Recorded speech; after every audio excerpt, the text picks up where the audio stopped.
I'm a simple man. I work 40 hours a week in a cubicle where I argue with Excel spreadsheets about pivot tables. My job title is Senior Financial Analyst, which is corporate speak for the guy who makes the graphs pointy. I pay my taxes. I mow my lawn on Saturdays. And at 5:30 p.m., I like to walk out my front door in my boxers and a faded "Accounting Our Numbers Don't Lie" t-shirt and shoot a $20 basketball at a $150 hoop. It's not the NBA. It's not a Rucker Park streetball tournament. It's me, 43 years old, with a slightly less than functional left knee, trying to hit a free throw. The hoop is my decompression chamber. The thump, thump, thump of the ball on the asphalt, the metallic clank of a missed shot, which is most of them. The satisfying thwack of the frayed nylon net. That's my Zen garden. That sound tells my brain the workday is over and the spreadsheet can go to hell. This, apparently, was a war crime. My neighborhood is, for the most part, normal. We're in a standard cookie-cutter suburb in middle of nowhere, USA. We do the wave when we drive past each other. We borrow sugar. We complain about the humidity. And then there's the house to my left. My house is beige. Hers is also beige. But her beige is aggressive. Her name is probably Barbara or Susan, but I've never used it. In my head, she is, and always will be, Karen. She's one of those people who believes community means a group of people who exist to follow my specific, unspoken rules. She wears a visor at all times, even when it's cloudy. She power walks at 5 a.m., and you can hear the slap, slap, slap of her brand new Nikes hitting the pavement like she's trying to punish it. I've seen her glare at my perfectly edged lawn. I once saw her pick up a single, wind-blown leaf that had landed on her driveway and march it back over to my yard, dropping it like it was a severed head. But we'd never really spoken. Not until the day of the letter. I came home from work, tie already loosened, keys in hand, dreaming of that first thump of the ball. Taped to my front door was a single, stark white sheet of paper. It was laminated. Who laminates a complaint letter? This wasn't a spur-of-the-moment, "Hey, can you keep it down?" note, scribbled on a napkin. This was premeditated. This was planned. This was a document. This implied drafts. This implied peer review. I could picture her in her kitchen, feeding this piece of paper into a $30 Amazon Basics laminator, the heat sealing in the spite, making it waterproof and, apparently, permanent. It felt official, like I was being served. My hands were actually shaking a little as I peeled the tape off. The title, in bold 16-point Times New Roman, read, "Official Complaint, Auditory and Aesthetic Nuisance." I read it, standing right there on my porch. It was a masterpiece of passive-aggressive corporate speak. It mentioned incessant auditory disruption, non-standard neighborhood fixtures, and potential impact on property values. It was signed, "Your Concerned Neighbors," but the laminate was so thick I could practically see her fingerprints all over it. I stood there for a minute, the plastic sheet stiff in my hand. Then I went inside, put my briefcase down, walked back out, and bounced the basketball. Hard. Thump, thump, thump. 2 seconds later, her front door opened. "Excuse me," she yelled. I caught the ball. "Hey, Karen, got your memo." I held up the laminated sheet, which reflected the setting sun directly into her eyes. "My name is Barbara," she snapped, which I immediately filed away and discarded. "And clearly you didn't read it. That sound is precisely the problem." "Barbara Karen, look," I said, trying my best to be the reasonable one. I get it. You don't like the noise. I can stop bouncing it after, say, 9 p.m.? No problem. She actually scoffed. A real, genuine, "How dare you breathe my air" scoff. It's not the time, it's the sound. That incessant thump, thump, thump. And the clanging of the rim. It's a neighborhood eyesore. It lowers property values. It's a basketball hoop, I said, pointing. It's been there for 3 years. My property value seems fine. Yours seems fine. The Zillow estimate is actually up 4%. I shouldn't have said that. Her eyes narrowed. I have a list of 7 other neighbors who agree with me. It's unsightly. It's common. And I'll be speaking to the city about the noise ordinance. This broke my brain. A noise ordinance? For a basketball? At 5:30 in the afternoon? Are you going to call the cops on the ice cream truck too? She gave me a smile that was all teeth. A smile that said, I have been the manager in this situation my entire life. We'll see, she said. Then she turned, marched back inside, and her door clicked shut. I stood there, alone on my driveway, holding my basketball and a piece of indestructible plastic hatred. I tried to crumple the letter, but the lamination fought back. It just bent, then sprang back, perfectly flat. I walked to the hoop, took a shot, and sunk it. Thwack! The war had begun. My first move was one of goodwill. I was going to be the bigger man. I was going to be Gandhi, if Gandhi had a decent jump shot and a mortgage. I was going to de-escalate. My first stop? Amazon. I typed in, quiet basketball net. Apparently this is a thing. I spent $40 on something called the Whisper Weave Pro, which was made of heavy-duty, sound-dampening nylon. The product description promised a satisfying swish, not a harsh clank. It was military grade, or so they claimed. I installed it. The next day, 5:30 p.m., I went out. Thump, thump, thump. Swish. It was quieter. I mean, maybe a little. It was less of a thwack and more of a shp. I felt pretty good about it. I was a problem solver, a good neighbor. The next morning, there was another laminated letter taped to my door. Subject, continued auditory disruption. This one noted that, while the net-related high-frequency noise has been marginally reduced, the primary source percussive impact, the bouncing, remains an unacceptable violation of neighborhood peace.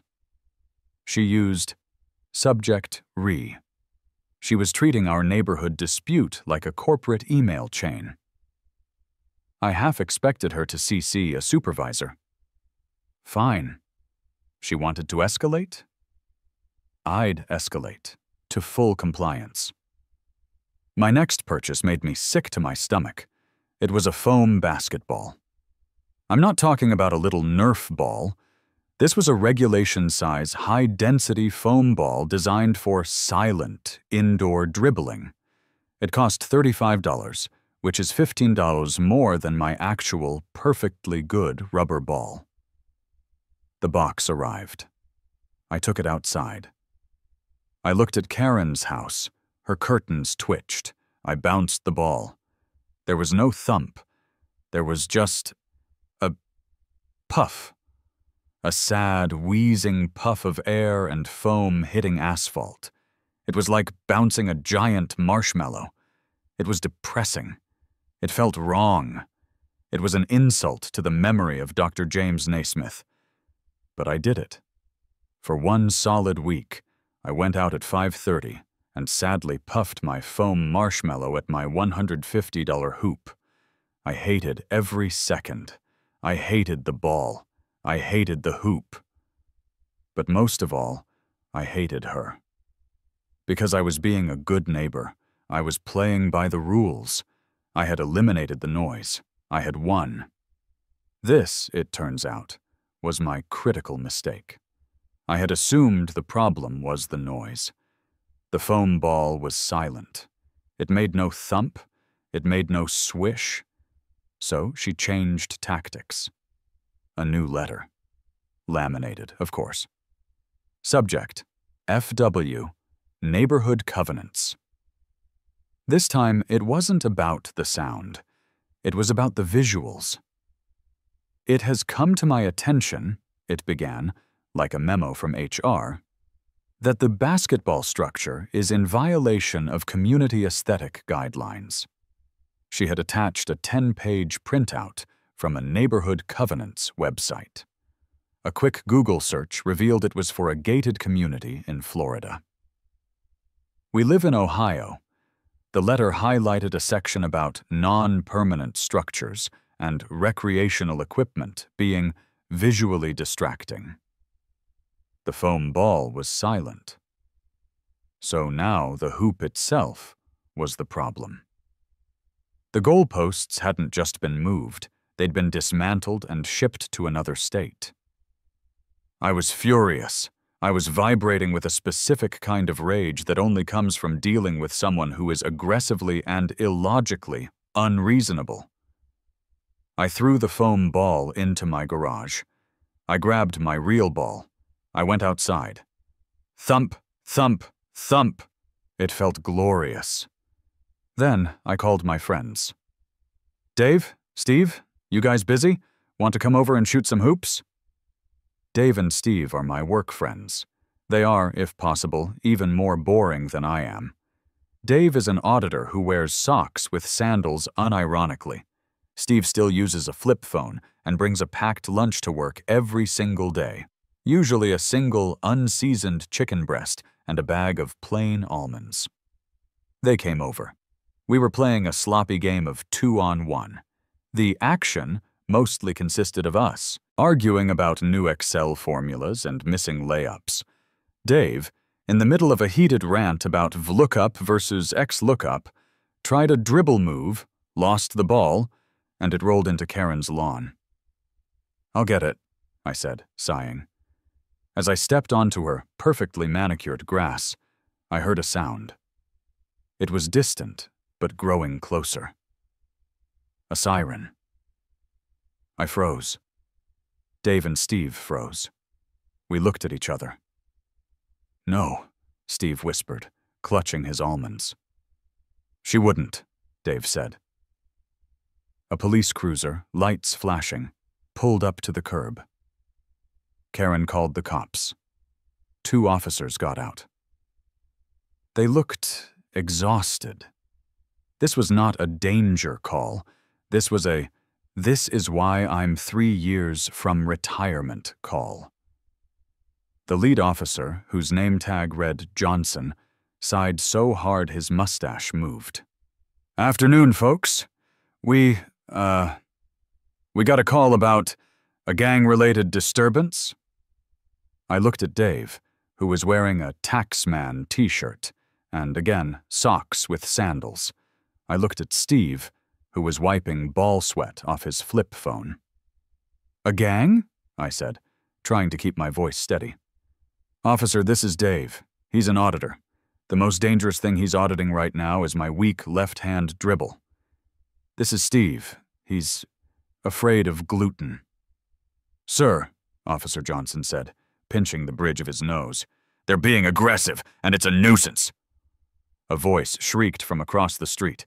It was Karen, on her porch, phone in hand, filming us. The second officer, Miller, looked at Karen, then back at us. "Ma'am," he yelled, "they're just playing basketball." "They're shouting," she yelled back. We were shouting about whether a pivot table could handle conditional formatting. Officer Johnson walked over to me. He lowered his voice. "Look, man, you're clearly not a gang. You're not breaking any laws. It's 2 p.m. on a Saturday, but just try to keep it down? Maybe?" "Keep what down?" I snapped, my patience finally gone. "The bouncing? It's 2 p.m. She's the one harassing us. She's been leaving laminated letters. She called you about basketball." Johnson just held up a hand. "I get it. Trust me. I get it. Just try not to, look aggressive." He looked at Dave's socks. Maybe. The cops got back in their car and drove off. Dave and Steve looked like they'd just survived a hostage situation. I think I'm gonna go home, Steve said, his voice shaky. My wife, we're trying a new casserole. They left. I was alone again. I was furious. I had been polite, I had been compliant, I had bought a whisper net and a marshmallow ball. And in return, I'd been labeled a gangbanger and had the cops called on me. Fine, I said to the empty driveway. She hates the hoop? She hates the noise? She hates the visuals? Fine. I went inside. I cracked a beer. I turned on the TV. A football game was on. The quarterback threw a touchdown, and the stadium went wild. They showed a replay on the giant stadium screen. The Jumbotron. I stared at the screen. The beer stopped halfway to my mouth. Internal monologue. A Jumbotron. It's not a hoop. It's not noisy. It's just loud. It's definitely an eyesore, but a legal one. A glorious 20-foot, high-definition, spite-fueled, legal one. She wanted a show? I'll give her a show. My weekend was a blur. I didn't mow the lawn. I didn't pay my bills. I fell into a deep, obsessive, beautiful rabbit hole. My laptop screen glowed until 3 a.m. both nights. My search history looked like a cry for help. Used high school scoreboard for sale. Daktronics financing options. Residential Jumbotron installation. How much concrete to hold 10,000 pounds hoops? Minor league baseball teams that went bankrupt 2023. I learned things. I learned about pixel pitch, the distance between LEDs. Smaller is better. I learned about NITS, a measure of brightness. I wanted all of them. All the NITs. I learned that a used 20-foot screen from a defunct arena football team was, shockingly, almost affordable. Well, affordable in the sense that I wouldn't have to sell a kidney, but my 401k was going to take a hit. I found it, a company in Pennsylvania that liquidates stadium equipment. They had a 20 by 12-foot video board from a Class A baseball team that had gone under. The Peoria Pipsqueaks or something. It was described as used, good condition. All panels functional. Controller unit included. I emailed them. I negotiated. Accountant, remember? I got them to throw in the mounting brackets. I clicked buy. The confirmation email hit my inbox with a terrifying finality. Thank you for your purchase. Your 4,800 tonelaces digital media display will be freight shipped to your residence in 4 to 6 weeks. I had just bought a Jumbotron. Now I just had to, install it. In my backyard. This was not a DIY project. This was a call a professional and try to sound sane project. I called Steve. Not accounting Steve. Contractor Steve. He was a big, beefy guy with a beard who had rebuilt my deck last summer and had only mildly judged me for asking if the wood came in taupe. Hey, Steve, it's Mike, from over on Glendale. Got a new project for you. Hey, Mike, great. His voice was cheerful. Another deck? A patio? You finally want that pergola? Sort of, I said, pacing my kitchen. I need you to pour a substantial concrete foundation in my backyard. A very substantial one. And also I need access to a commercial crane, like a 50-tonner. There was a long, long silence on the other end of the line. I could hear him breathing. I think he might have put his cigarette out. A foundation. For what? A guest house? A bomb shelter? A Jumbotron. The silence this time was even longer. It was a deep, profound silence. The kind of silence that makes you check if the call dropped. A what now? A Jumbotron, I said, faster this time, like ripping off a Band-Aid. You know, like at the ballpark, a stadium screen. I'm buying a used one from a minor. League team that went bankrupt. It's a 20 by 12 footer. Needs a steel beam support system. The manual says the foundation needs to be, let's see here, 10 feet deep and rated for 4,000 psi. Mike, he said slowly, you live in Glendale. You know that, right? Your yard is half an acre. You share a fence with a guy who, I think, raises ornamental chickens. Exactly. Plenty of room. Look, Steve, the point is, can you do it? The seller is handling the screen itself. I just need the base, the support structure, a base that can withstand, and I'm quoting the manual here, a small hurricane and large birds. Steve sighed. It was a deep, world-weary sigh. But then, I heard a little chuckle. It was a dry, rusty sound. This is about that lady next door, isn't it? The one who complained about my circular saw at 10 a.m.? This is about my personal viewing pleasure, Steve, I said, with as much dignity as I could muster. And my desire to watch home movies in stunning high definition. And yes, it's 100% about her. The chuckle turned into a full-on laugh. A Jumbotron. You're a madman, Mike. A 20-foot TV in your yard. He took a deep breath. You're going to need permits. A lot of permits. Zoning, electrical. My God, the electrical. You're going to need a 200-amp sub-panel just for the screen. I've already got the spec sheets, I said, and I've been reading the city code. You have? Section 4, subsection B. Accessory structures. As long as it's 10 feet from the property line and under 30 feet tall, it's classified the same as a gazebo or a large satellite dish. Steve was quiet again. You've really thought this through. I'm an accountant, Steve. It's what I do. I'll get my engineer to draw something up, he said, and I could hear the smile in his voice. I have to. This is the stupidest, most beautiful, most American thing I've ever heard of. I'm in. But you're buying the beer, all of it. The next 2 weeks were a blur of bureaucracy.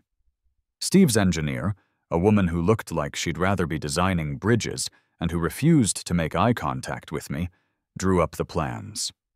They involved 2 massive I-beams and a concrete pad the size of my living room. Then I went to the city. I put on my best suburban dad outfit, khakis, a blue polo shirt. I walked into the city planning office at 10 a.m. on a Tuesday, when I knew they'd be sleepy. I got a clerk who looked like she was 19 and hated her life. Hi, I said, smiling. I'd like to file a permit for an accessory media structure. This was the term Steve and I had invented. It sounded just boring and official enough to work. She typed it into her computer. Accessory, media, structure?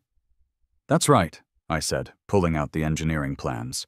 For, outdoor movies, for the family. We're big movie people. She looked at the plans. Her eyes glazed over at the words steel beam support and 10-yard on concrete pour. This is big, she said.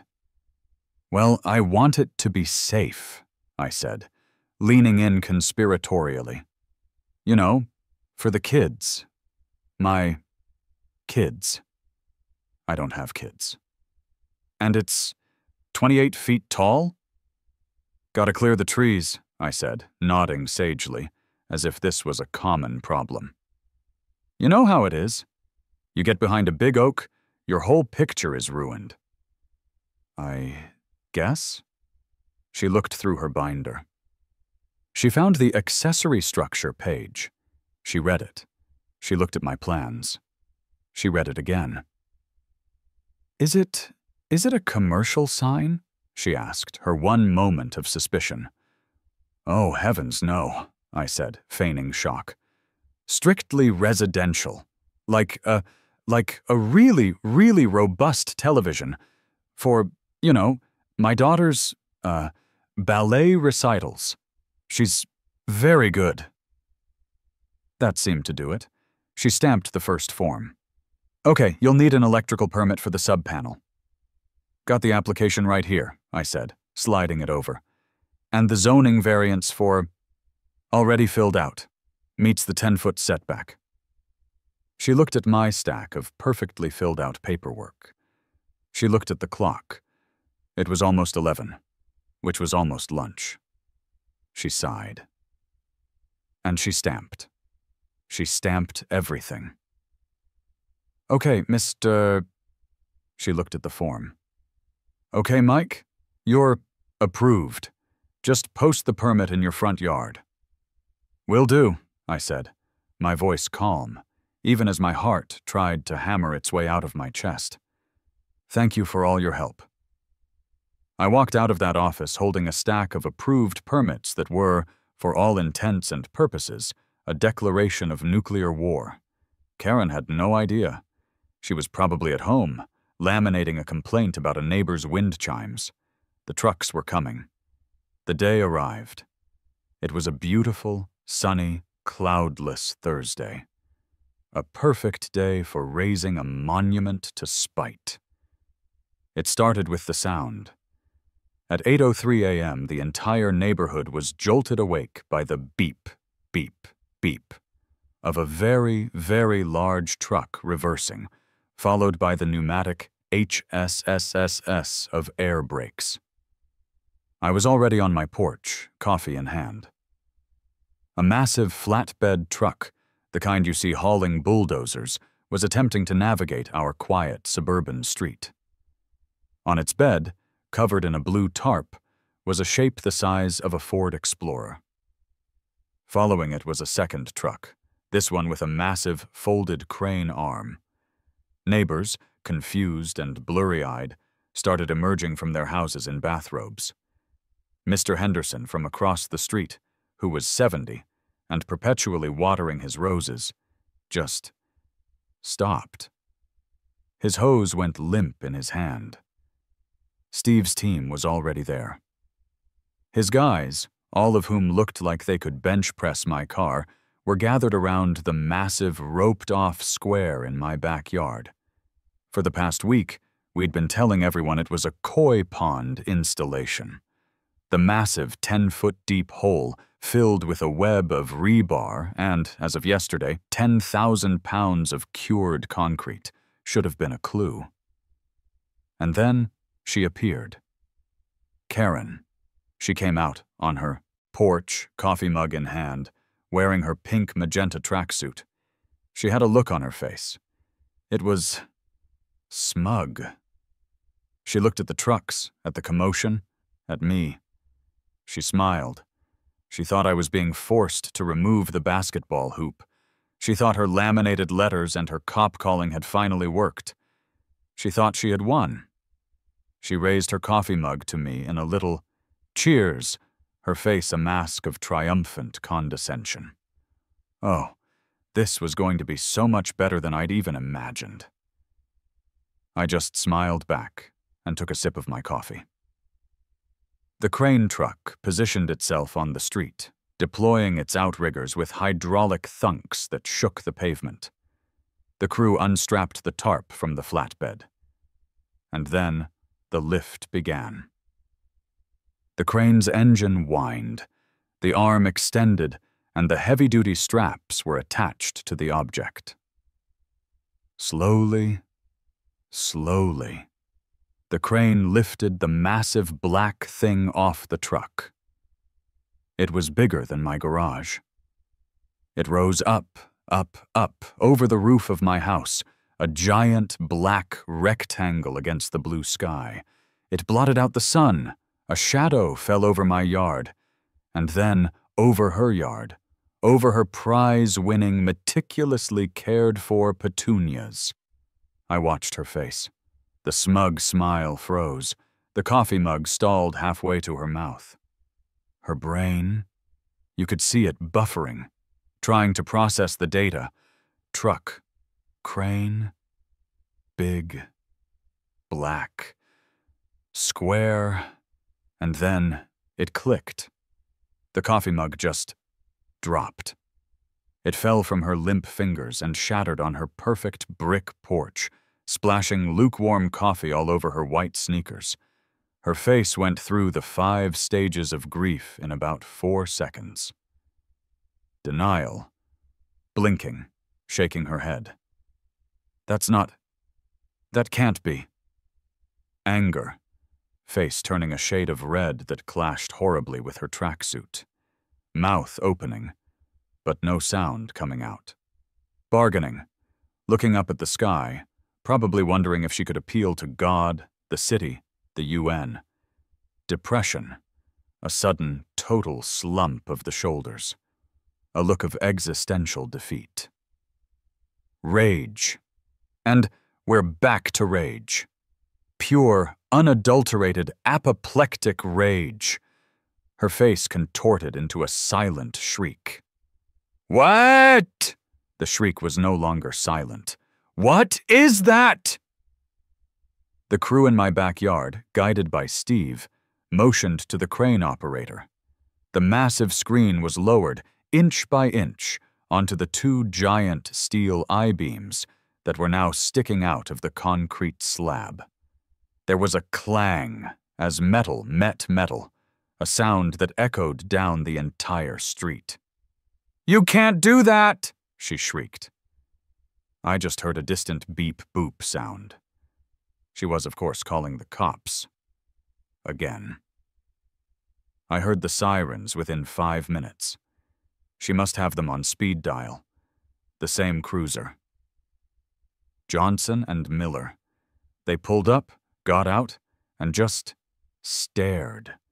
They stared at the 20 by 12-foot screen now looming over my backyard. They stared at the crane. They stared at Karen, who was now on my lawn, vibrating. "This is illegal!" she was screaming at Steve's crew, who were busy bolting the screen to the beams. "You have to stop him! It's a billboard! He's running a business! This is a residence!"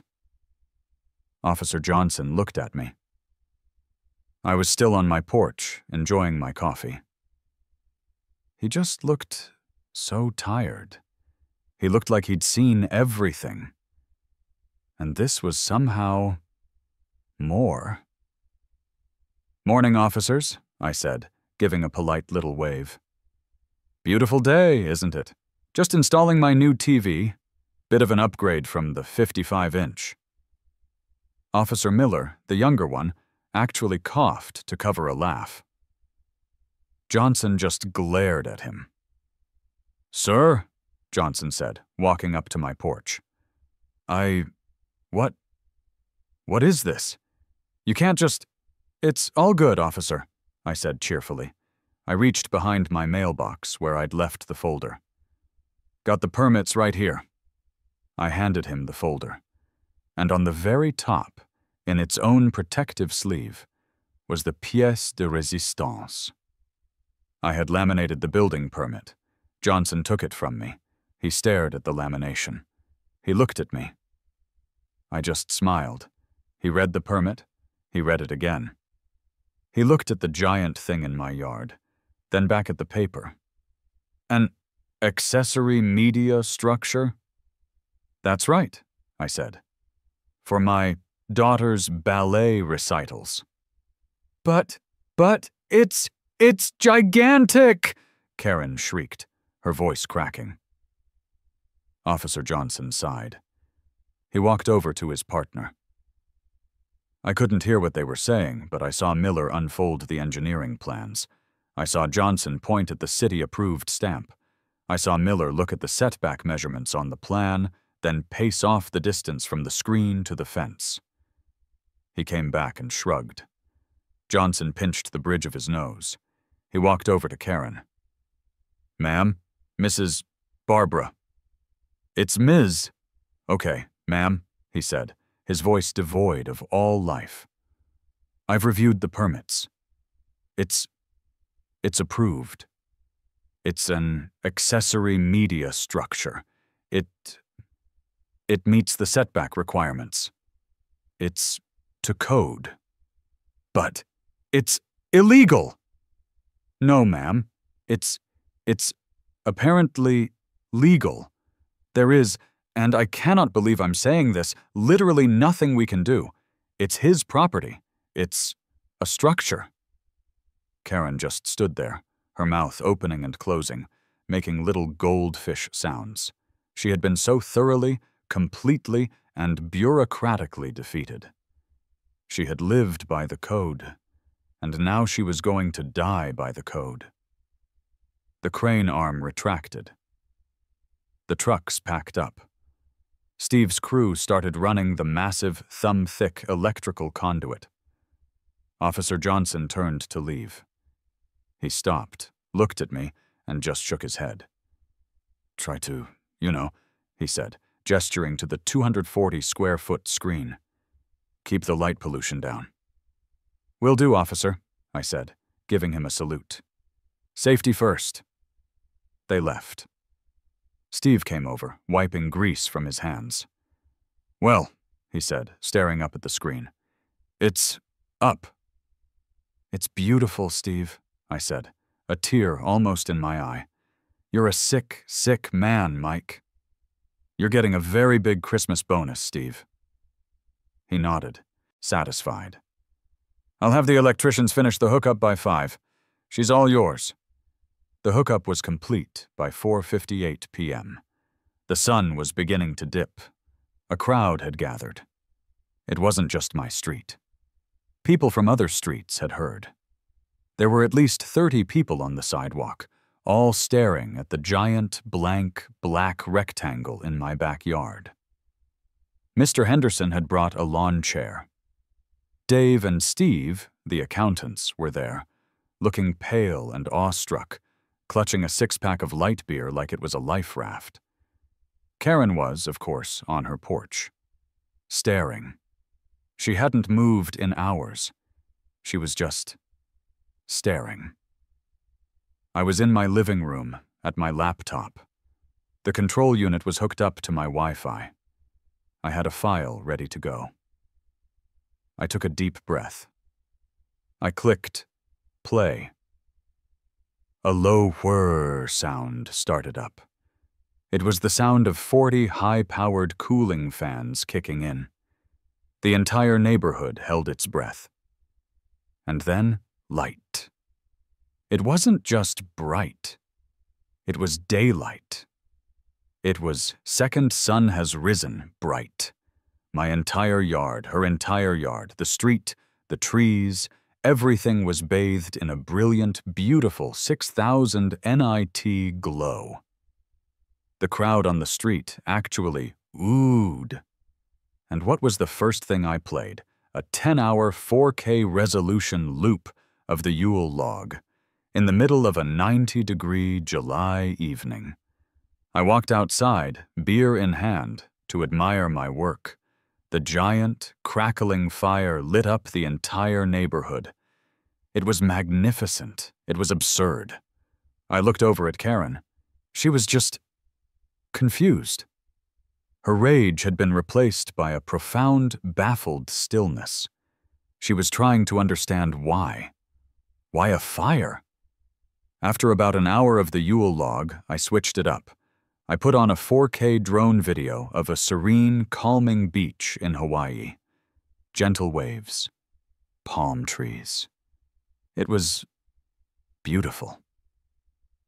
"This is actually really nice, Mike," Mr. Henderson yelled from his lawn chair. "Thanks, Jim," I yelled back. Then, for the main event, I hooked up my old Nintendo 64. My friends Dave and Steve came into the yard. I handed them controllers. I fired up Mario Kart. The screen flickered, then showed the character select screen. Mario, 20 feet tall, stared blankly at us. "Why, who?" The sound from the two massive stadium speakers I'd mounted on the beams boomed across the subdivision. It was so loud. "I call Yoshi!" Dave screamed, his voice cracking with a joy I hadn't heard from him, ever. We played Mario Kart on a 20-foot Jumbotron. The entire neighborhood watched. People were cheering when I hit Steve with a red shell. It was community. This, of course, was day one. The war was not over. Karen had just regrouped. The next day, a laminated letter. Subject, noise ordinance violation. She was right. The speakers were a lot. So I adapted. I went on Amazon. I bought a low-power FM transmitter, the exact kind they use for drive-in movie theaters. That Friday, I put a little sign in my front yard. It was a professional plastic A-frame, the kind a realtor uses. "Welcome to movie, night at Mike's," it read. "Tonight, Jurassic Park, 1993.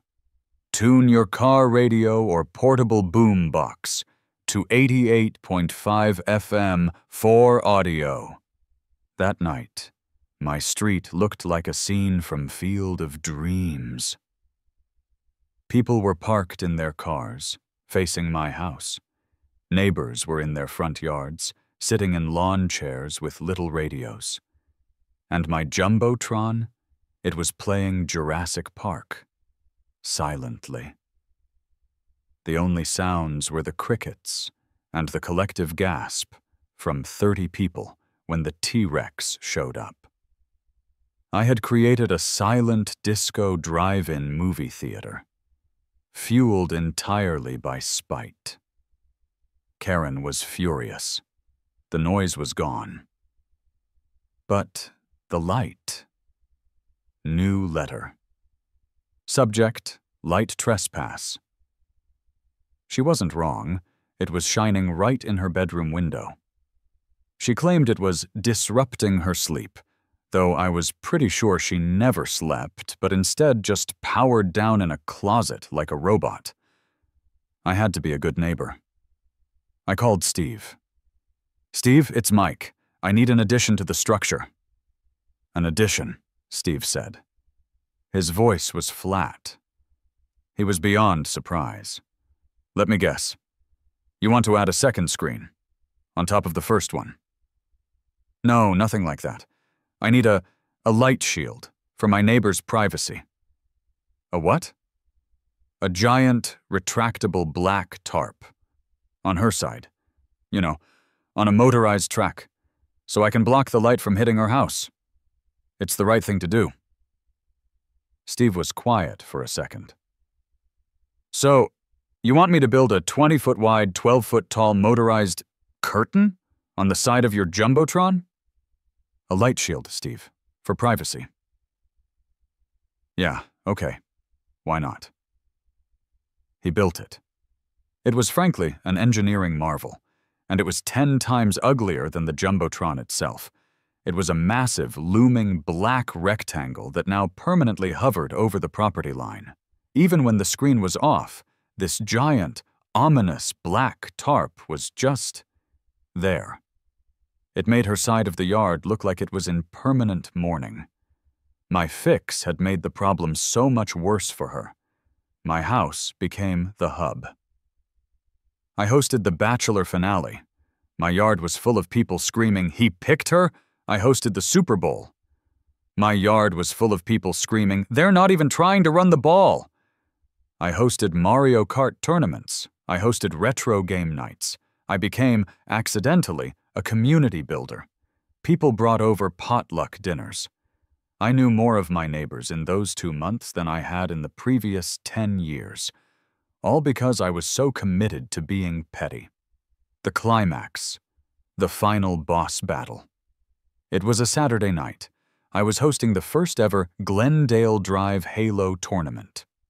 We had 4 Xboxes networked, and I was using the Jumbotron as a quad split screen. 4 10-foot square games of Halo, combat evolved raging at once. The audio was being broadcast on 88.5 FM. The yard was packed. 30 people, a mix of neighbors and their kids, all gathered, radios on, cheering as Master Chief did his thing. The glow from the screen was immense. And then she appeared, Karen. She wasn't alone. She was marching across my lawn, and she had brought her. This new woman was the anti-Karen. She wasn't wearing a tracksuit. She was wearing a beige pantsuit. She had a severe haircut, glasses on a chain, and a clipboard. She looked like she audited other auditors. She looked like she invented lamination. Karen marched right up to my porch, pantsuit woman in tow. She pointed at the Jumbotron. "This is it," she announced to the woman. "This is the nuisance I've been documenting for weeks." Pantsuit woman looked at the Jumbotron. She looked at the 30-plus neighbors sitting peacefully in lawn chairs, having a great time. She looked at me, holding a controller and a beer. "Ma'am," Pantsuit woman said, her voice dry as dust. What exactly am I looking at?" "It's a violation," Karen said, her voice triumphant. She was consulting her notes. "It's a clear violation of community aesthetic standards, and it's a public nuisance. This committee has to shut it down." The pantsuit woman looked at her clipboard. "Ma'am, what committee?" "The Neighborhood Beautification Committee," Karen said. "I formed it last week. You're the investigator." I kid you not. She had invented an HOA and then recruited, or conned, this poor woman into being her one-woman enforcement squad. Pantsuit woman looked at Karen, and her face was a mask of professional, bureaucratic disdain. "Ma'am, this isn't a homeowners association. This is just a street. There are no community aesthetic standards to violate. There is no committee. I'm a notary from the public library.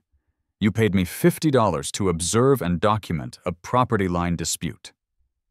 This is just a man with a large television." Karen's face crumpled. But the standards, the aesthetics." Right at that moment, my friend Dave, from his lawn chair, holding a beer and a radio, yelled out without even looking away from the screen. "Shut up, Karen! Master Chief is about to win!" A few people snickered, then a few more. Within seconds, the entire crowd of 30 neighbors was laughing at her. The pantsuit woman just looked at Karen, shook her head, and said, "I'm billing you for the full hour." She turned, tucked her clipboard under her arm, and walked away. Karen was left standing alone, in the middle of my yard, illuminated by a 20-foot-tall Spartan in green armor teabagging another player. She didn't say a word. She just turned around. Her shoulders were slumped. The magenta tracksuit seemed duller. She walked across the lawn, back to her own house, and for the first time, she looked defeated. She went inside. The door clicked shut. The letters stopped. It was weird. The silence from her side of the property line was louder than the Jumbotron had ever been. The glares continued, of course, when she got her mail, but they were different. They were defeated. Less pure rage, more deep existential dread. The next weekend, I completed my project. I had one final touch. I went into my garage. I got my original 150er basketball hoop. I got my drill. I got 4 heavy-duty 1-inch lag bolts.